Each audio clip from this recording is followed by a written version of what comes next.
Hindi lang pala warship ang idineploy sa bawat masinlok. Nagsagawa din ng flyby exercises ang FA-50 fighter jet ng Philippine Air Force. Mabigat na mensahe ito sa China na kung magtatambak talaga sila dyan, kaya kayong abutin ng mga missile ng Pilipinas. Lumayas na nga kahapon ng Chinese warship pero bumalik ngayong umaga. Hindi lang isa, kundi 3 warship na ng China ang umaalikid.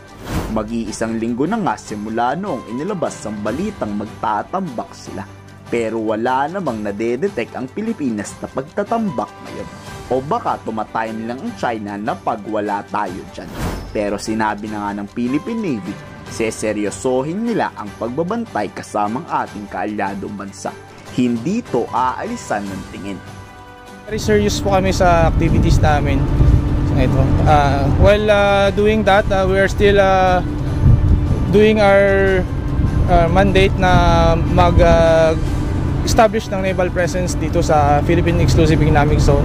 All participating and non-participating vessels have observed the professional conduct and follow the international recognized protocols at sea. So far wala naman pong interference na nangyari during the exercise. Paghamon ng gulo, ganyan naman ilarawan ng Chinese Foreign Ministry ang presensya ng US Navy Destroyer, BRP Jose Rizal at helicopter carrier warship ng Japan. Kung tayo daw naghahamon ng gulo, ang China daw gustong alagaan ng karagatang bawat masinlok. Sinisira daw kasi to ng mga Pilipino fisherman ang yamang dagat doon. Winawasak raw natin. Hindi ba mas lalong masisira ang bawat masinlok kung tatambakan nyo yan? Pa-nature establishment pa kayong nalalaman ang tunay nyo namang pakay dyan ay military base talaga. 菲方所谓声明完全是自说自话。中方坚定维护黄岩岛的主权和海洋权益。我们奉劝菲方不要挑衅滋事。